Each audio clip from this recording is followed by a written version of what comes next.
Welcome back to Choose Your Next Yes. I'm your host, Dr. Mel Vandevort. Before I get started on the actual episode, I want to thank you all so much.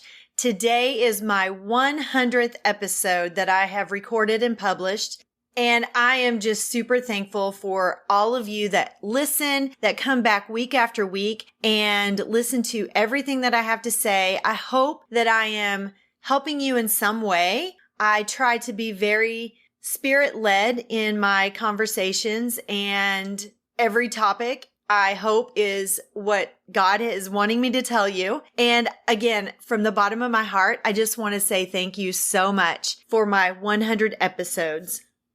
Today, I'm going to do something a little bit different for you guys. I had someone reach out to me who is basically a franchise expert. And our conversation was so great that I ended up breaking it into 2 segments. And so today's segment is segment number 1. And we're going to be talking about how to run a side business while you keep your current job.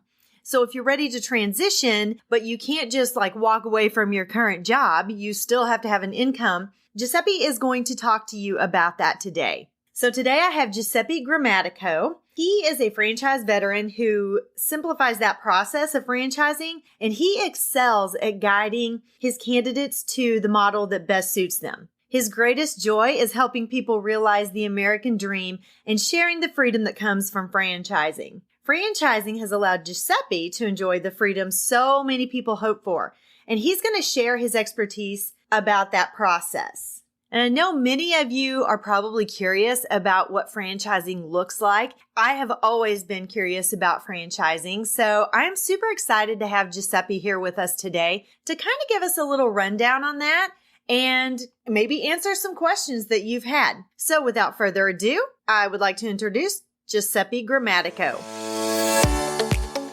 Are you in a new season of your life? Are you stuck and searching for clarity so you can make a career change? Do you just need the courage to switch careers? Are you ready to follow God's plan for your career? Welcome to Choose Your Next Yes. Hi, Kindred. I'm Mel, a career transition coach, mom of grown-ups, coffee lover, and God girl. I've had a lot of big life changes, and I haven't always been clear about God's plan for me. This led to stress and anxiety and a lack of clarity and courage to make a career move. I finally started listening to God's voice to find clarity and peace and stopped being scared to make a move and achieve my career transition goals. Now, my mission is to help you learn to listen to God's voice and know when to say yes to the career you've always wanted and no to everything else. Let me show you how to clarify your purpose and find courage to pursue your personal and professional goals in your midlife and beyond. Throw down your self-doubt, dust off your dreams, Kindred. It's time to reset and refine and reclaim the woman you once aspired to be.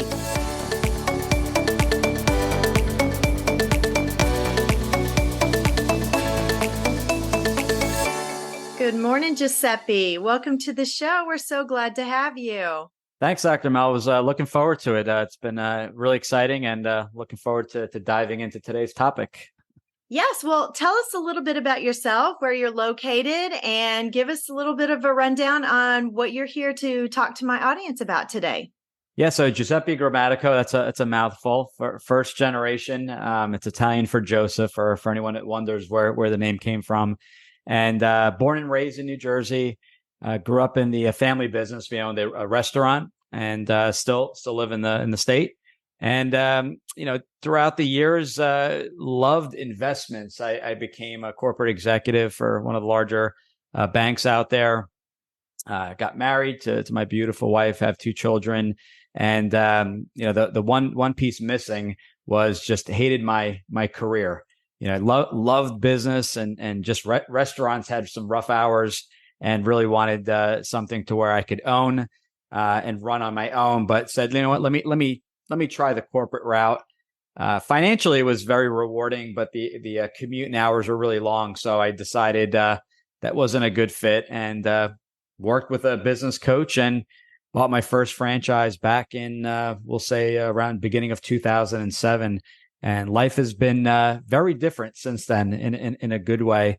And my my goal in life, my mission is to really help people, to educate them on the other possibility of business ownership, the thing where people always talk about, but many just never actually move forward with. So I get to really do what I'm passionate about and help people either make that leap or decide not to, because for whatever reason. So I became an educator. I've been doing this for many years, just helping people all over the country.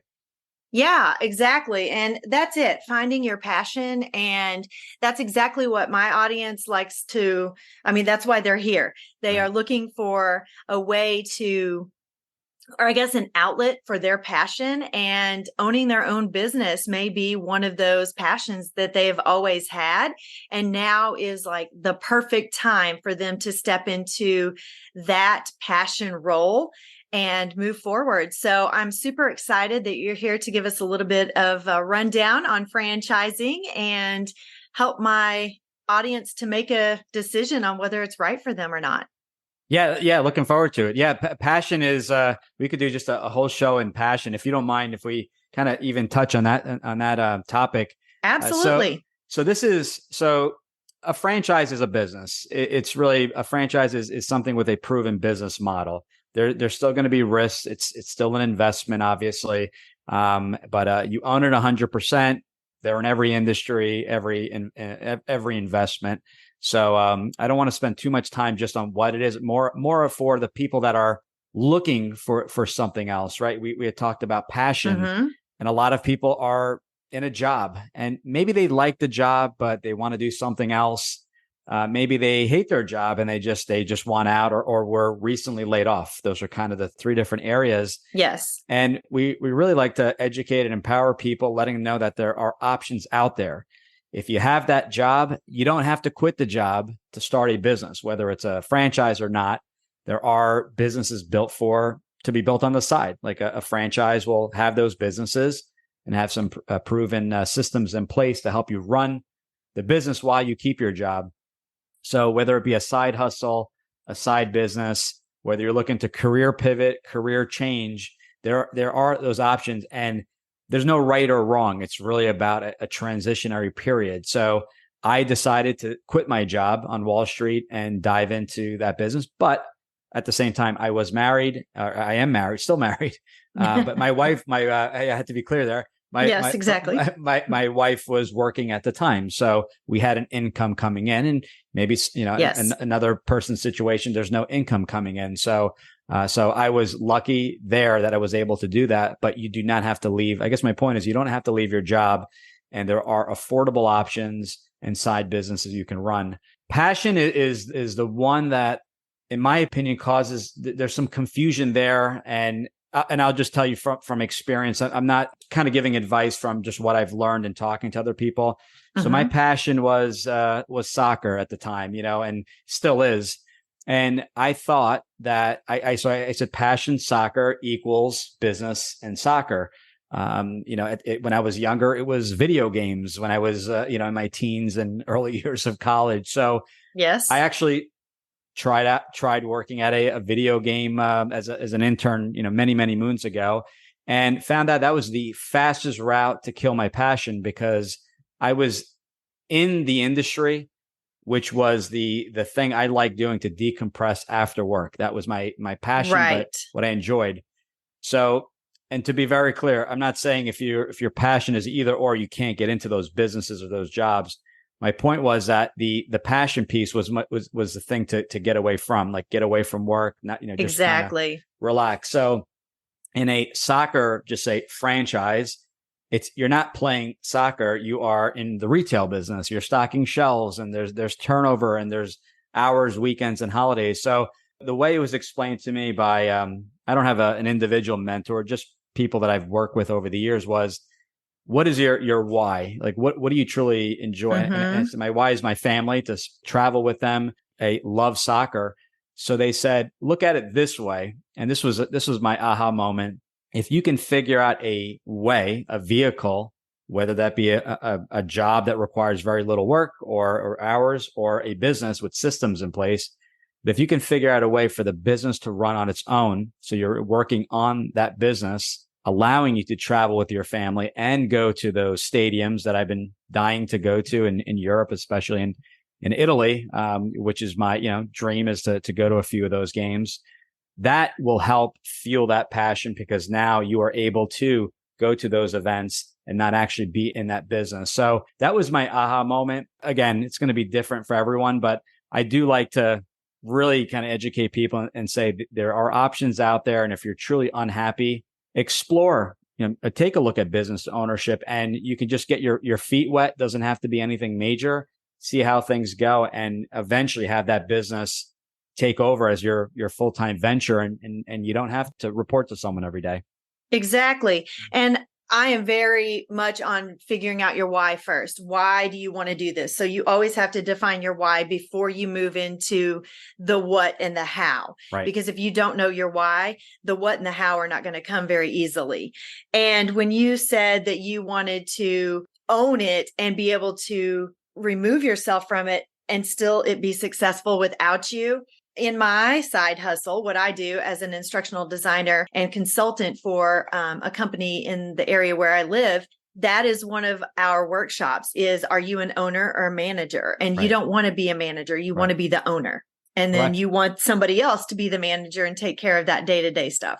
Absolutely. You want to remove yourself. And what happens is when you remove yourself, you get a different viewpoint. You take a step back and say, great, I see the whole entire picture. I'm not just in marketing today and then customer service. You see the big picture. You start to see inefficiencies. You start to fix certain problems in the business. When I hired my general manager, I took a step back and I'm like, wow, this is glaring right in front of me. These are some issues we fixed immediately. And I also doubled the size of not the business itself, the revenue, the territory. I bought another territory because I said, now that we fix these three little issues, now we can, expand and take over the whole state. So absolutely. You think clearly, you become more creative. And I know we're fast forwarding towards the end, but always have to have the end in mind.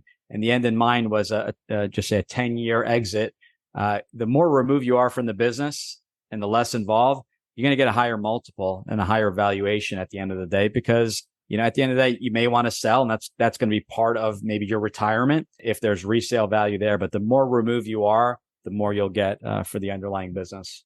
Absolutely. And actually, I even have some resources for exactly what you're saying. We have basically, it's a freedom score or a value builder score for the business that I work for on the side. And you can take this little quiz and it will tell you what your exit score is. And the higher your score, the more in line you will be to make an exit that's profitable for you. I hear you, definitely. I'll mention one other thing before, because I'm helping someone who I've known for many, many years as we speak. And we jumped into businesses. He didn't know what route and this and that. And I said, stop, let's go to the very beginning. So yes, there's a process of figuring out the business and what that looks like. But my biggest piece of advice, and this is more putting my Dr. Phil hat on right over here and just saying, what are we missing here? You need to communicate that with anyone that you're affiliated with. Specifically, we'll start with your immediate family, especially if you're, if you have children, you're married, not married, but there's going to be multiple people involved. You need to let people know things are going to be a little bit busy, especially if you're just starting a side business or leaving your job. But letting them know, first off, getting approval, right? If you are your spouse or significant other, whoever's involved, you want to let them know what's going on, especially if there's an investment, a large investment that's going to be made, or any investment. And then letting them know that I'm going to be busy the first year, but why I'm doing this is to create this time freedom, this financial freedom for us. These are some things I want to.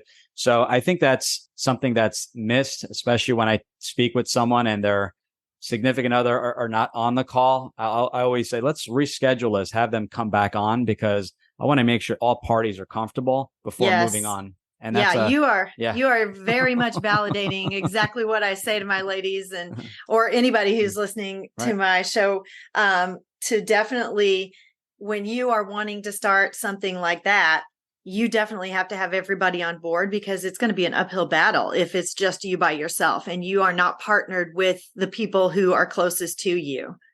100%. And I think that's because ultimately the business takes off. There's going to be so much friction there, and it's not going to be an enjoyable ride. So let everyone know. For me, it was a little easier. It was just my wife. The kids were on the way. So We found that actually my wife was pregnant 3 days after I started my first business.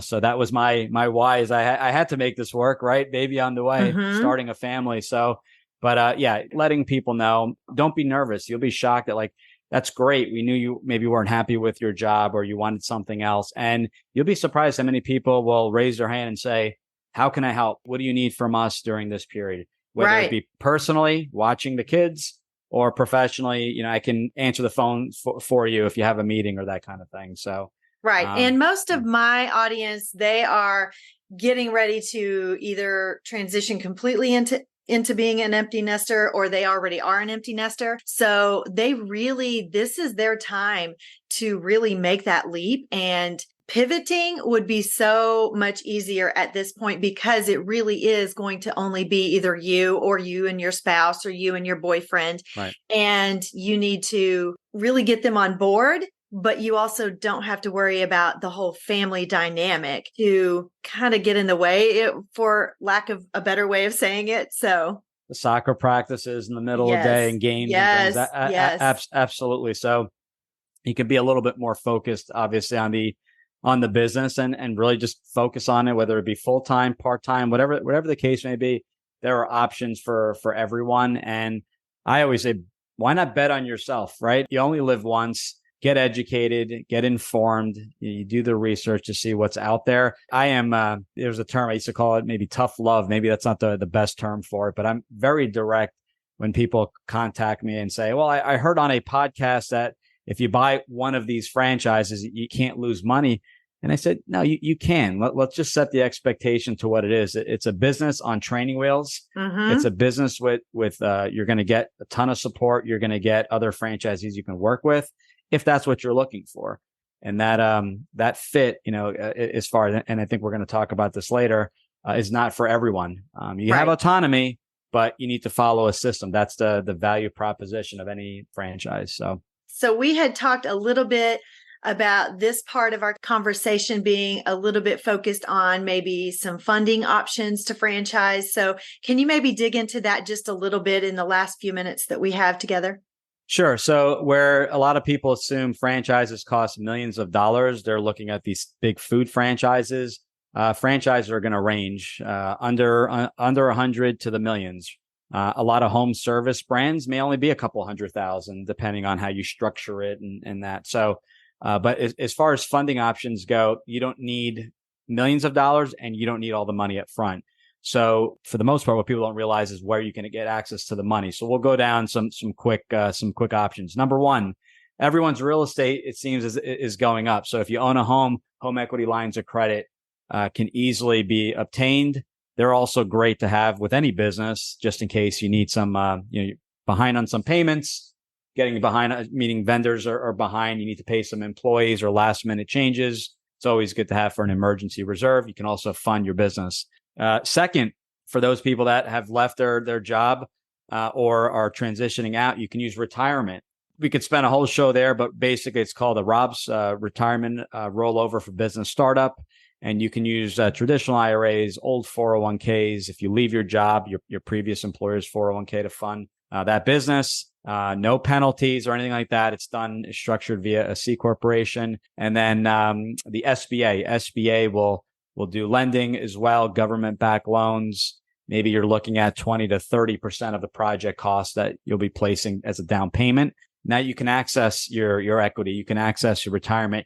You can even utilize non-retirement investments and take a loan on your money, keeping in mind, if the market goes south and your portfolio goes south, there could be a margin call. So speak with your financial advisor there. So my point in that was, and there's a whole list of others, there are plenty of options. So I always recommend, whether we're working together or not, contacting a funding company that offers multiple products and services. We use a company by the name of Fran Fund. They recommend products in their wheelhouse, that they sell, and products outside their wheelhouse. So you get a full picture of all your funding options. That's amazing. I did not realize there were as many options as you just mentioned, especially using some of your retirement accounts to help transition into a franchise option. And so that is like, there's just so much that I didn't know. And so I am definitely not the person to speak to, but Giuseppe is definitely somebody that could help you out and hook you up and get you going. So as always, I will have his information in the show notes. Wow, that was so much to digest, and I learned a lot in just that short amount of time. And this was just part one. Come back on Monday, and I will have part two of my amazing conversation with Giuseppe. In part two, we're going to talk about creating a safety net in the event of a job layoff, or if you're ready to leave your job and transition, so you can protect your business and yourself. Also, don't forget about the Work-Life Balance Summit.